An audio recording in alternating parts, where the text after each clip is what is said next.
to the one-on-one date. It's going to be Jessenia. Oh, that's what I screwed up during my roll call. Yeah, Jessenia. Yeah. So she's nervous that Abigail and Kit were sent home. And she feels like she may be going home. Mm-hmm. Well, yeah, you are. Yeah. Totally. 100%.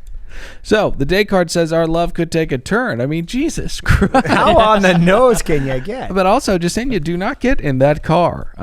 Matt is not going to pick you, and he has no regard for other safety when he gets behind the wheel of a toy like this. We've seen it before, and we saw it again tonight.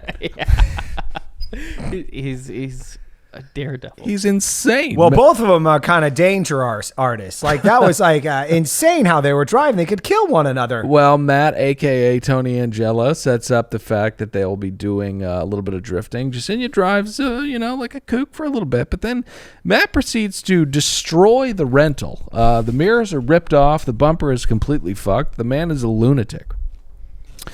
He throws her on top of the hood of the Mustang. Oh, so hot. At her request. And can we get to the night date?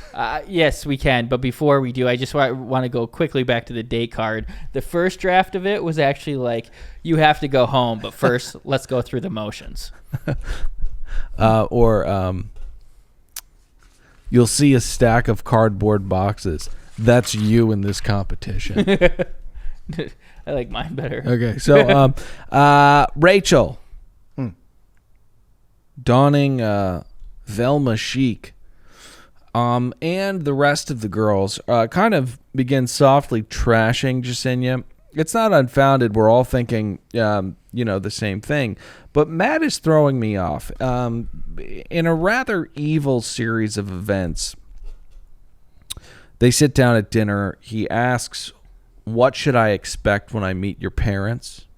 A very dishonest tense he's using there. He's like Regis Philbin revealing the answer to the $32,000 question. Quite the twists and turns he's giving. I have it written. Then he slowly grabs the rose as she smiles from ear to ear. Then says, "From the first night you've been my rock. Can I walk you out?" Well, I got the transcript here. He says, "I'm not a poet, but Jessenia, more like no. See ya." Okay, so the producers, can I ask you, what is up with the... I've been trying to make fun of that goddamn name for 8 weeks. Still haven't worked anything out. Jessenia.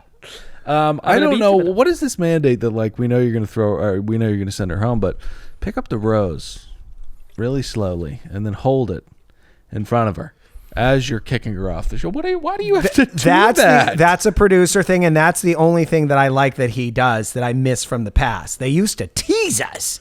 And then people with souls, or barely having, people pretending to have a soul, would not bother pick up the rose. They're like, I'm not going to do this to the person. Right. I really think it is like just an indicator of how tied to the puppet strings the lead is. God. How much they do this. And he is an empty vessel who rolls it in his hands, and he's like, he faints it at him. I don't know. He starts like drawing on her face.